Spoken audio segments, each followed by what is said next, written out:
Hello, everybody. It's great to be here with you. As Emma says, I'm going to be talking about version 2 of Robin's I tool for assessing risk of bias in non-randomized studies of interventions. A bit of history first. The development of the Robin's I tool dates back quite a long way, back to 2011, when it was funded by a Cochrane Methods Innovation grant, and its development is intimately linked with the Cochrane collaboration. I'm just showing, I'm not going to talk through this, but it was many years of iterations with various groups presented at various colloquia, initially launched back in 2014, but further development, responding to feedback, and finally published in 2016 in the BMJ, and it has become a very popular tool for assessing risk of bias, very highly cited because it's very widely used. After publication, we didn't stop thinking about it, and various things led to us want to develop a new version. I guess the three main areas of that are developments in the actual science, the epidemiology and understanding of analyzing observational data to look at the effects of interventions. The parallel development of our ROB2 tool, in which we introduced some innovations, and also of our ROBINS E tool, a collaboration with a different set of people that brought additional ideas in how we should structure and operationalize these tools. And also feedback that we got from users of the tool and looking at papers around how people struggle with it. So we've been working on a revised version for quite a long time, and we finally got to a draft that we put on the internet on our riskofbias.info website last November 2024. Maybe some of you have looked at that. I should declare at the outset that we have continued to work on it since that draft, responding to feedback, and we are very close to having a next version. But I'm afraid it's not quite ready in time for this clinic, and I'm sorry about that. So I've only got, well, we've got in total less than an hour. I can really only give you a flavor of the tool in this time. So I'm going to give some overview of what ROBINS is all about, and then focus on what's new in version 2. But I'll also say a bit more about what are the domains, just as we go along. The first one on confounding. So what's the essence of the ROBINS I approach? And this slide covers the entire tool history, ROBINS I 2016 and our latest version. We're looking at assessing the risk of bias in a specific result of a non-randomized, typically observational study, estimating the effect of an intervention. And our main version of ROBINS I really targets what we might call cohort or follow-up prospective studies, and should also be very suitable for non-randomized experimental studies, not that there are many of those. So I'm going to be focusing on these sorts of designs today. The assessment is importantly rooted in a really important idea that's come out of the causal inference and the target trial emulation literature.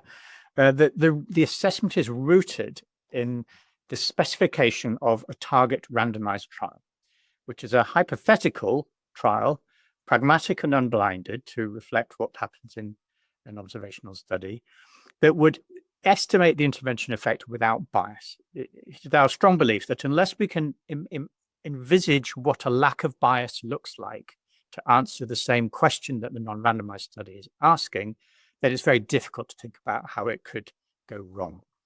So this is a construct that we use by imagining what a trial would look like that is trying to answer the same question that the non-randomized study is trying to answer.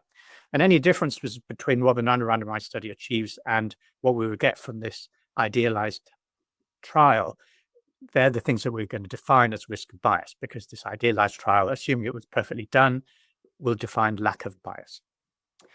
And the other useful thing about this is that it allows us to think very clearly about the applicability of the non-randomized study, because any differences between the question asked in this target trial and the general research question we're trying to answer by a systematic review become issues of heterogeneity across studies, or applicability or indirectness of the study and the evidence to the review question we're trying to answer in a grade context.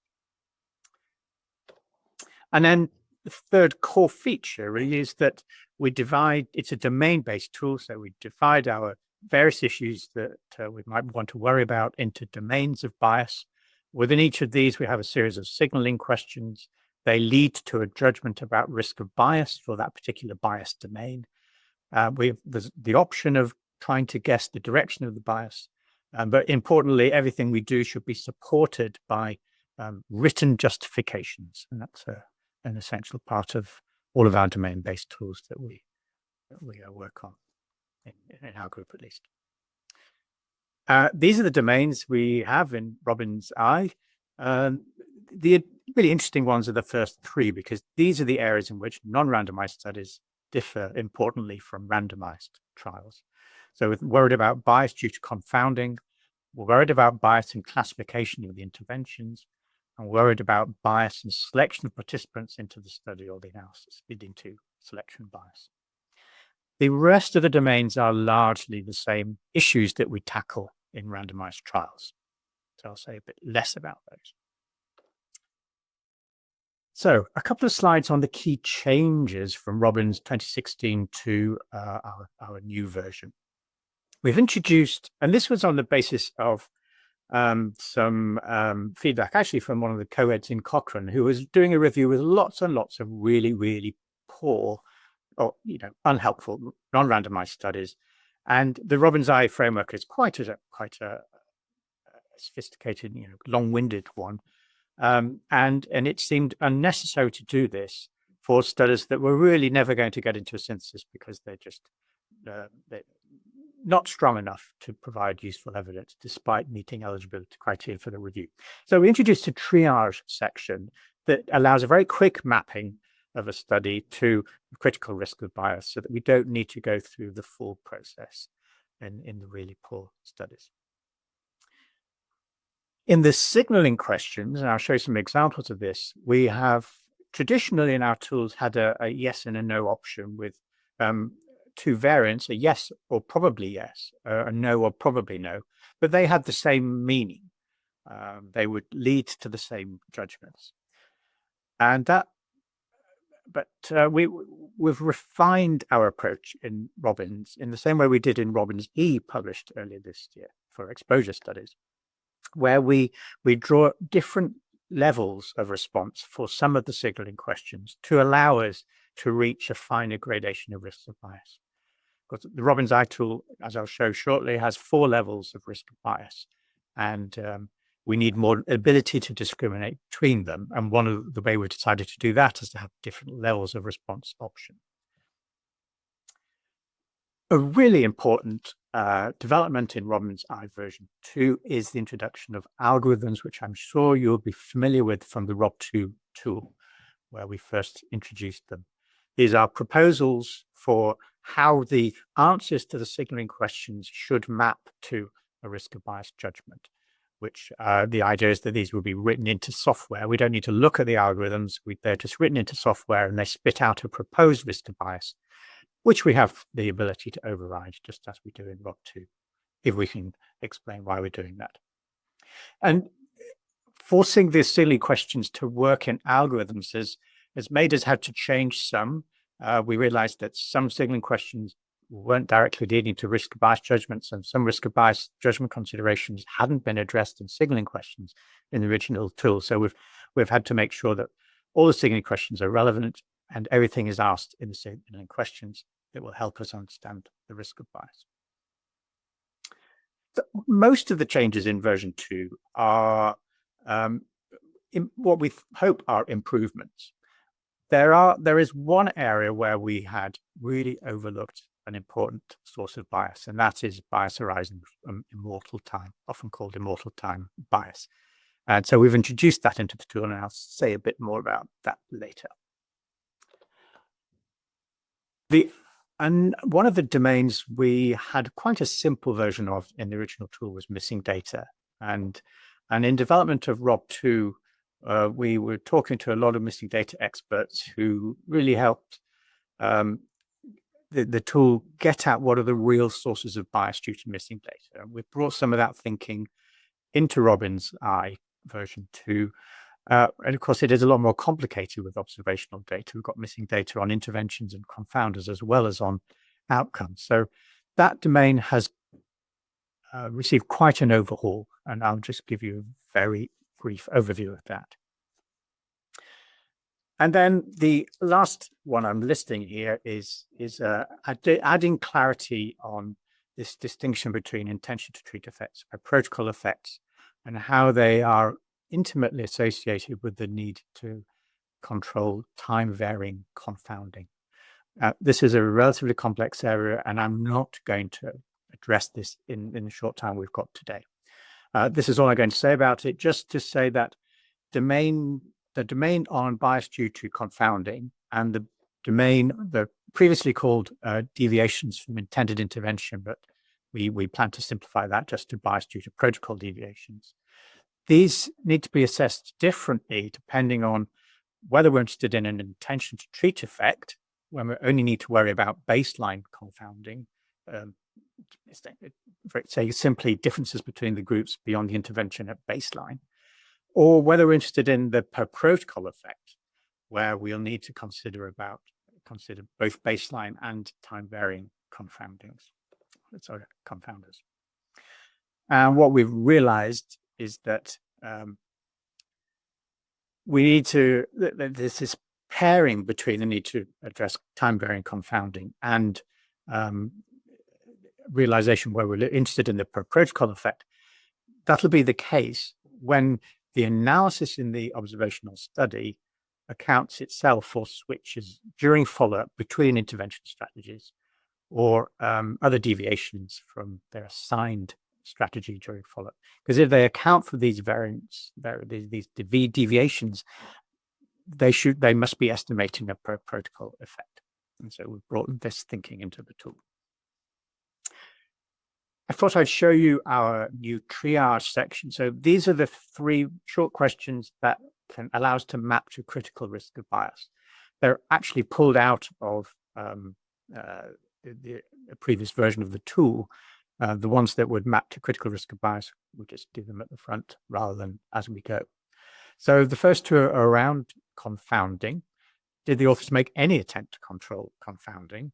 And if they didn't, then is it serious enough that really we should assign it to be critical risk of bias? So there are a pair of questions that address really hopeless confounding. And then the third is just what we've had in the tool before. If the choice of tool for measuring the outcome is just inappropriate, that it doesn't represent what we want to learn about, then we can map directly to critical risk of bias. I'm going to say a bit more about the first domain, partly because it's a very important one, partly because it allows me to illustrate the full components of the tool. But just make sure we do know what we're talking about with confounding. What we're interested in doing here is looking at the effect of an intervention I on an outcome O. Now, in a randomized study, we can do that very straightforwardly by randomizing people.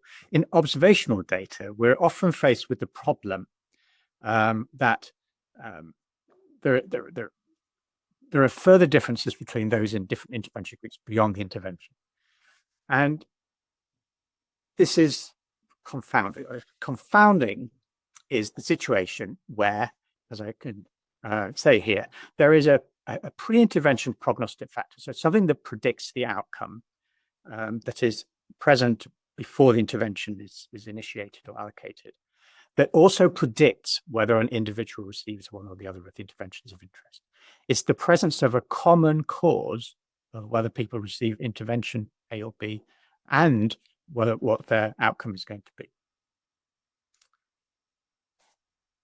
Of course, randomization removes the possibility of confounding if well done, because there are no causes of intervention group other than the flip of a coin, essentially. So we break the link from any extraneous factors predicting the intervention allocation.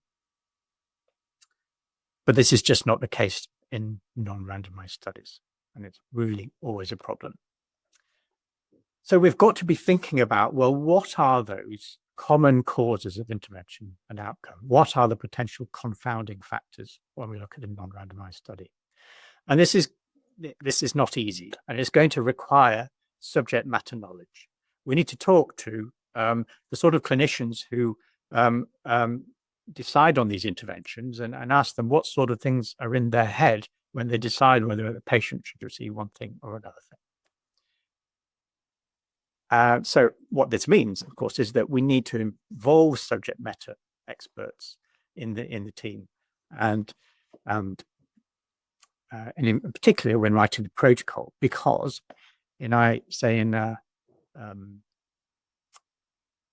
second bullet point here, it's really important to pre-specify these confounding factors in the review protocol so that we can take a systematic approach to evaluating whether each study has addressed the things that we believe in this area of study are common causes of intervention and outcome. So we will pre-specify a list of confounders. That's a critical part of the ROBINS approach. But we should also be thinking about whether a specific study that we include may have some additional confounding factors because of the context of that particular study. Now, once we have our confounders, there are a number of ways we can deal with them in the analysis. The most common approach, I'm sure, is a regression where we adjust for these confounding factors. But there are other methods, simple as just stratifying the data according to confounders, or use of propensity scores, matching, standardization, or inverse probability weighting. So there are a lot of ways we can deal with these confounders, but they all require that we understand what the confounders are. It's a little bit more complicated than that, because in these analyses, it can be tempted to throw in all sorts of variables to try and adjust the confounding. But it's important that we don't adjust or control for things that are on the causal pathway from intervention to outcome, because that will introduce bias rather than remove it. And also, we mustn't control or condition on common effects of intervention and outcome. So it's critical that these confounders that we look at are pre-intervention factors and not things that are in any way affected by intervention. So we also need to, in assessing risk of bias, consider inappropriate control of these variables. There are additional concerns around time-varying confounder when we're estimating protocol effects. As I say, I'm not going to say any more about that today.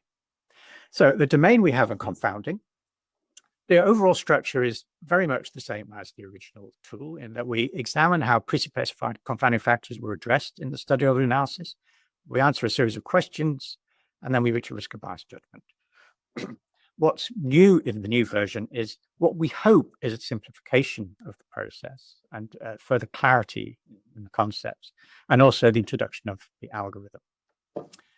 I'll just show a flavor of what I hope you would agree is an improvement in clarity. This is how we assess the pre-specified or even study-specific confounders in the original version. So we'd have a confounding domain, usually pre-specified. We look at the variables measured. We'll ask, well, there's evidence that it was necessary to controlling for these. So, for example, if sex is a confounder and it's a study only in women, there's no need to worry about it in that study. And then whether the confounders were measured validated reliably by these variables. We now make this, well, I think, clearer because it matters whether the variable was actually controlled for in the analysis. And so we've got an additional question that actually addresses the point much more squarely. Because if it was in the analysis, then we should worry about whether it was measured well and fully captures the confounding domain. But only if it wasn't do we need to worry about whether it was necessary to include. And these are the 4 signaling questions in the confounding domain for the situation where we're looking at an intention to treat effect, and we only need to worry about baseline confounding. If you're familiar with the original version, you will see that it looks a lot simpler. It also gives an opportunity to show an example of these different levels of response option. We have so here's a question: did the alters control for all the important confounders, for which it was necessary, according to the table above? Well, maybe they did, yes. But if they didn't, then it's useful to distinguish between the kind of weak no situation, which they didn't, but uncontrolled confounding was probably not substantial. And you might operationalize that in a specific review by listing the confounders that are almost good enough to be controlled for.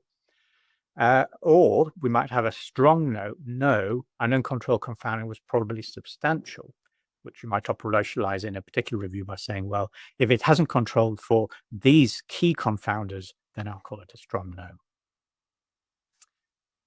And otherwise, the ideas here, I think, largely similar to the original tool.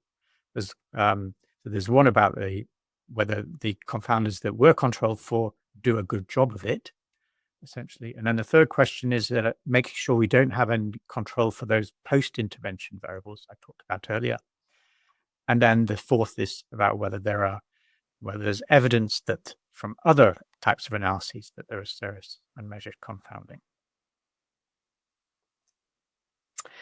I'm not going to go through. This is just to say that for each of these questions, we have articulated guidance to help one reach different judgments, or different answers to the signaling questions. Now, so the risk of bias judgments. We have the same levels of low risk of bias, moderate risk of bias, serious risk of bias, and critical risk of bias. One of the things that was, I think, a lot of concern in the original tool is that we said realistically, you can never get better than moderate risk of bias for confounding, because you cannot eliminate confounding in a non-randomized study. That really constrained the degree of variation in risk bias judgments that were practically possible. And so we have decided on a slightly more liberal framework, allowing a low risk of bias for confounding. But because we don't think it's actually comparable to a randomized trial, we put this important caveat on it, except for concerns about uncontrolled confounding. So this means they've done an extremely good job of controlling for confounding, but we can't exclude the possibility of further confounding. It's about as good as you can get for any non-randomized study. And that frees up the full set of 4 judgment options for this domain. For all the other domains, we have a low risk of bias. We think you can reach a low risk of bias, something comparable to a well-performed randomized trial in all the other domains. We can't for confounding. And then across the domains, these judgments lead to an overall risk of bias judgment in the same way as before. The difference, of course, is that if given the best you can get for confounding has this caveat, we think the best you can get overall must have this caveat as well. The algorithm. So here is the algorithm for the domain on confounding, the version for baseline confounding only. As I say, this is not intended to be followed. You're not intended to look at this. It's intended to map the results of the signaling questions to a proposed judgment. I want to say something now about biases arising from immortal time. And having realized that we'd overlooked this, we sought to understand the issue better and worked with Miguel Hernan over in Harvard to understand better how it fits into this framework, but also how it can be illustrated in DAGs, directed acyclic graphs. I'm not going to show you. What's the idea here? Well, suppose we want to compare a strategy of daily aspirin for up to 6 weeks with a strategy of daily aspirin for 6 to 12 weeks. Now, in a randomized trial, we could easily allocate people to one strategy or the other, and all would be well. So let's, for simplicity, suppose we're interested in mortality as an outcome. Now, it is possible that someone would die within the first 6 weeks. Now, if we're looking at an observational data set, how would we allocate that person to one of these groups or the other? Well, they've had aspirin for less than 6 weeks. So the natural thing to do would be to allocate them to the up to 6 weeks group. And under this strategy, which is really very common, anybody who ends up in the 6 to 12 weeks group must have lived until they were 6 months, because otherwise they would have been put in the 0 to 6 week group, the first group. And this creates what is essentially immortal time for some of the people allocated to the 6 to 12 weeks. They must have lived 6 weeks in order to be allocated to that group. And this is a big problem, known as a particular type of immortal time bias. And it's a problem whenever our intervention strategies are indistinguishable at the start of follow-up. Here you can see during the first few weeks, you can't tell which group someone's in just from their aspirin prescriptions or usage. And this is a problem in classification of the intervention strategies. It's not a problem in randomized trials. We know exactly which group people are in. But if we're trying to construct an analysis out of observational data, with no information to know which group anyone would have ended up in, being allocated to, had they lived up to more than 6 weeks. So our domain on classification of interventions, incidentally, was SWOT 2 and 3, so that the order of these domains is makes a bit more sense. We asked whether the intervention strategies were distinguishable at the time when follow-up would have started in the target trial. The target trial, of course, allocating to people for up to 6 or 6 to 12. So we know which group they're in and when follow-up would start. And then, of course, it's not going to be a problem if we don't have any deaths in that early period. We're not going to have any important misclassifications. So the next question asks about basically whether all of the outcome events happened after these strategies could be distinguished. And then the third question in this kind of area of immortal time asks whether the analysis fixed the problem. It is now possible with clone-censored analyses, not very common at the moment, but I'm sure will be increasingly common over time, to address this problem with clever statistics. And then the last two questions are perhaps more familiar, about whether a classification of intervention status could be influenced by knowledge of the outcome, leading to so-called differential misclassification, or if that's not the case, whether there were classification areas that were not influenced by an outcome, so-called non-differential misclassification.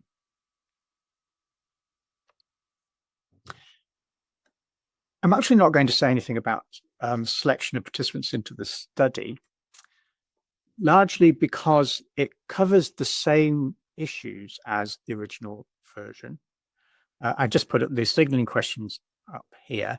They've been rearranged, and we've added a few questions around the analysis, because there are increasing numbers of analyses that do address selection biases more appropriately than there were 10 years ago when we developed the tool. And then the other domain I want to say something about is missing data, where we previously had, I think, 4 or 5 questions that were fairly straightforward. We've made this one more appropriate, we think, but it also makes it a little bit more complicated. So I just want to talk you through what the issues are here. So the first is asking whether we've got complete data on intervention status, outcomes, and confounders. If we do, we don't need to worry. We can go straight to low risk bias. And then the extent to which the way in which we think about missing data will depend on how they've addressed the missing data. So the first option is that they just analyze the people who had data, a so-called complete case analysis. So they've got a small set of questions addressing that option.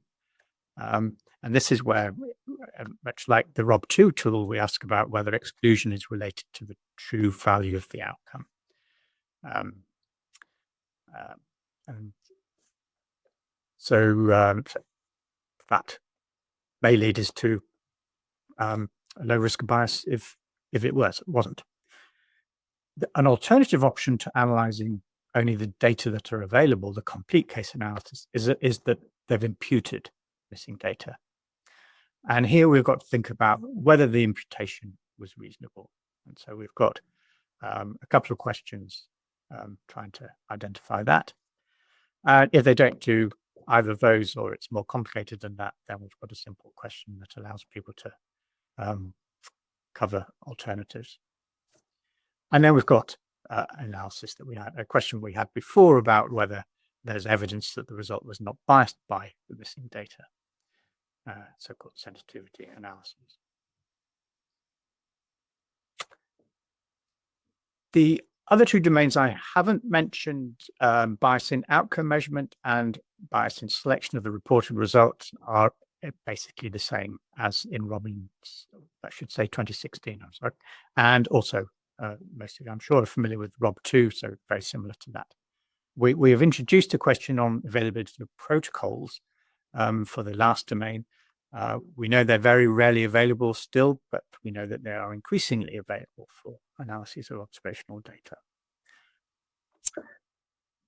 So I know that's a bit of a whistle-stop tour of some of the key developments in the tool. I've hopefully left plenty of time for questions. I anticipate there may be a few. To summarize, ROBINS has become a very popular tool. We really think that our new version offers important improvements scientifically and also operationally over previous versions. It looks very complicated when you see all the workings, but if you just follow through the signaling questions, because a lot of them are not asked because of answers to previous questions, it is a much simpler job than it probably looks when you look at the full document. So we think this version should apply to any follow-up study of the effective intervention. We have primarily had medical and health interventions in mind, and we are keen to explore how well it works with a wide variety of types of interventions.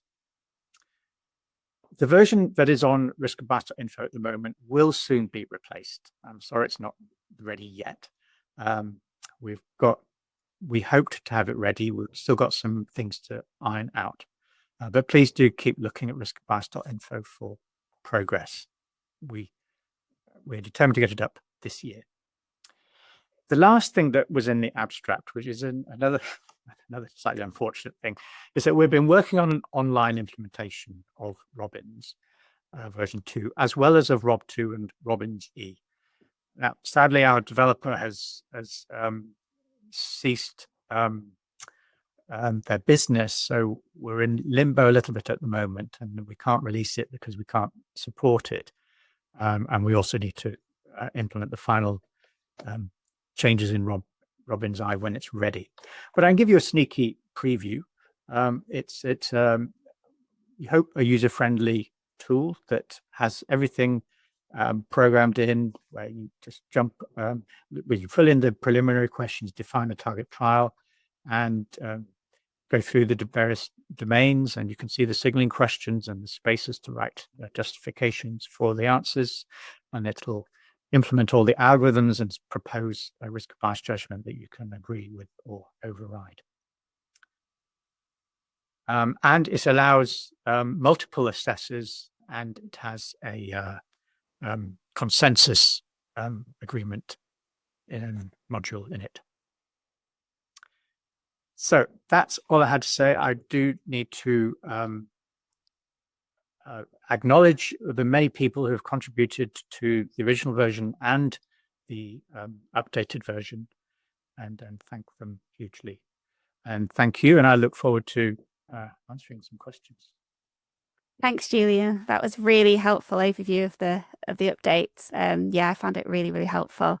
We've got a couple of questions. So there's a question regarding confounding. So if, for example, we assess the effect of a specific exercise program for breast cancer survivors, we should first define the confounders like treatment type, treatment stage, age, etc.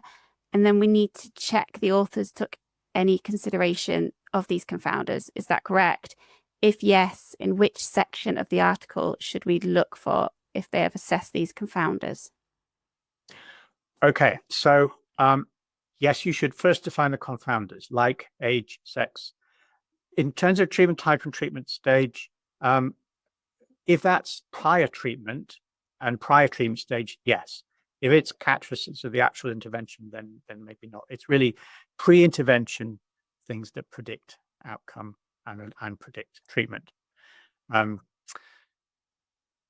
So where do we look? Well, there are two stages. There's the a priori thinking about what these are, which were normally done not particularly by looking at the studies in the review, although they are a very useful source, usually by talking to subject matter experts, looking at studies, maybe the studies that might be in the review, but you've always got to be careful because you don't want to the circularity of knowing what you're reviewing too well before you write your protocol.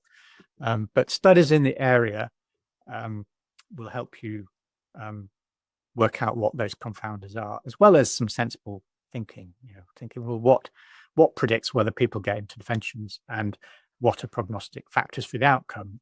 And then from those two lists, anything that is in both lists is one of your pre-specified confounders. Now, when you get to look at a study, you would normally find in the methods section and the results section, they'll talk about the analyses they do, and they would often talk about controlling for or adjusting for a list of variables in the analysis section. And then in the footnotes to tables, they would often give you, well, in the table, there may be an odds ratio or a mean difference with maybe with a footnote, and there in the bottom of the table, they would say adjusting for a list of things. That's the most common way that it would be.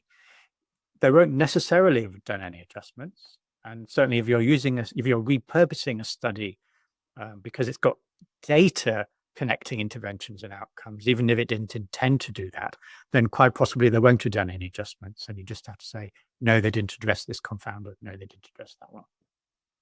I hope that helps. Thank you. That's really helpful.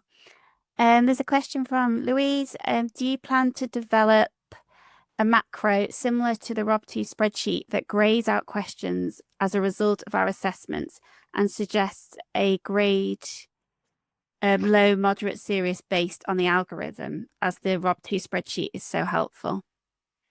Yeah, we know it's very helpful, but the online system was intended to replace it, both the ROB2 one and the and to substitute for the ROBINS I1. So no, we don't have a ROBINS I1. Sadly, our staff member who wrote the Excel one has left us, and I don't have the skills to write a new one, but we very much hoped to have the online version, which does that. It does exactly, it grays out the cells, it does everything that the Excel does and a lot more. Great. We look forward to that when it does come. There's a question from Melissa regarding the swap of domains 2 and 3. Is there a plan to update the ROB-Viz figures generated for ROBINS I, as the domain footnotes seem to still have the old ones listed? Ooh. The person who wrote ROB-Viz, another person in our team, left several years ago, and that is no longer maintained. I don't know quite how to answer that. I mean, well, it's always possible to use the generic risk and bias labels in ROBVIS. But that's a good question. Of what we need is someone who can take ROBVIS forward and develop it further. But I'm not entirely sure if it's open source on GitHub, so that anyone could do that. I should look into that because it is a very useful tool, but it's unsupported.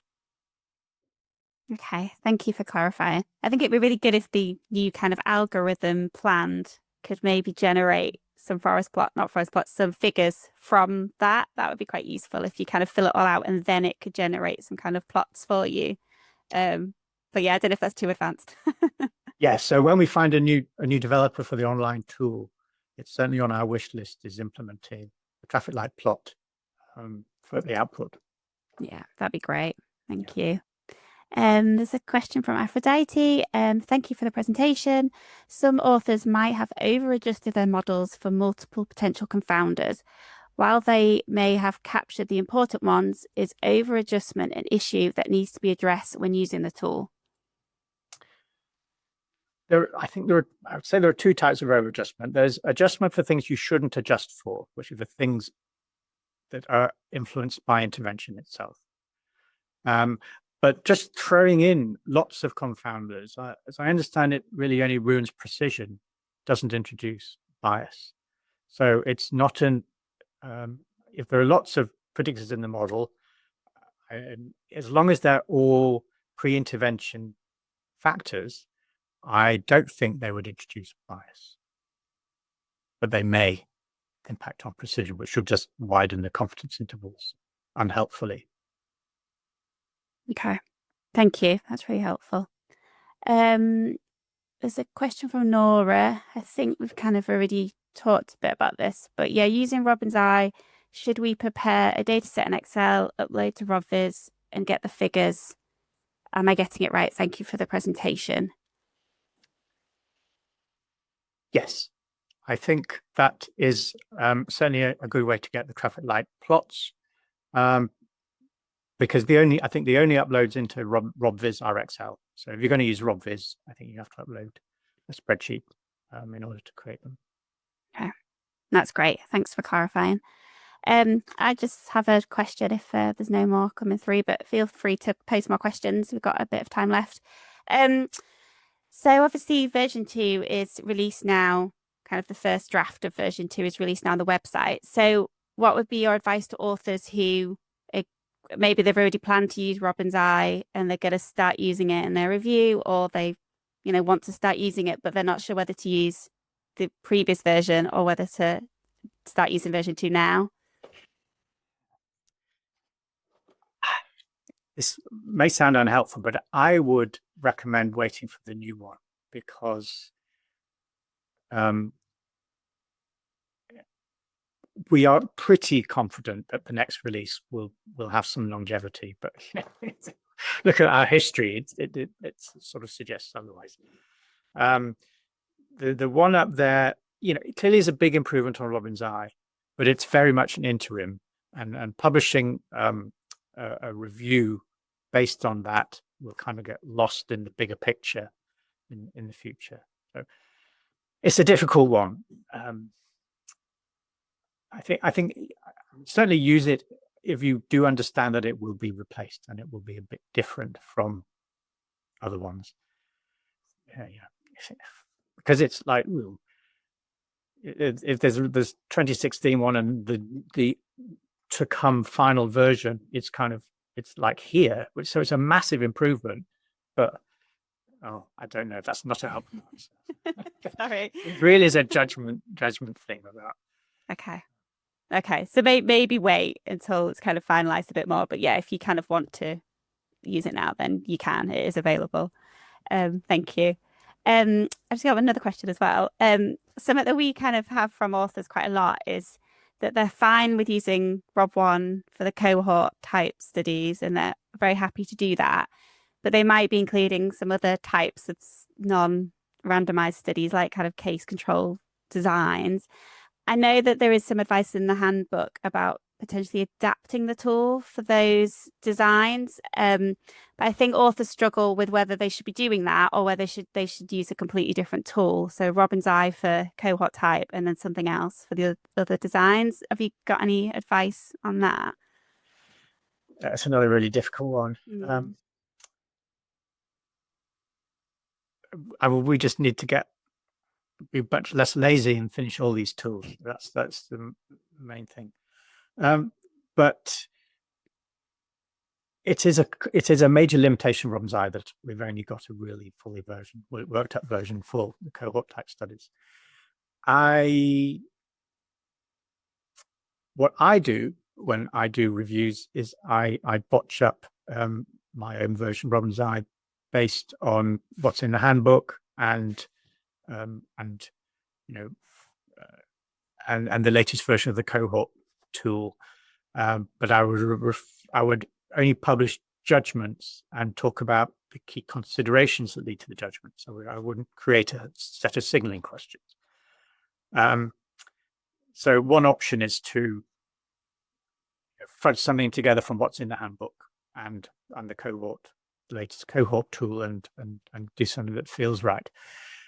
That's maybe more difficult to defend more widely. And there are other tools that are, there's the Newcastle Ottawa School tool, which is pretty outdated now. And I think there are better options that do have variants for different study designs. Won't name any, but I think if they look more like Robin's Eye, which I know some do, then they are probably a better bet than the really simplistic things like Newcastle Ottawa. I'll stop short of recommending them because obviously I think the Robin's Eye framework is, unbiased, clearly, is preferable. Okay. Thank you. That's really helpful. It's it's still a difficult one, isn't it? And there's not really one answer, is there? But no, thanks. That's really, really helpful.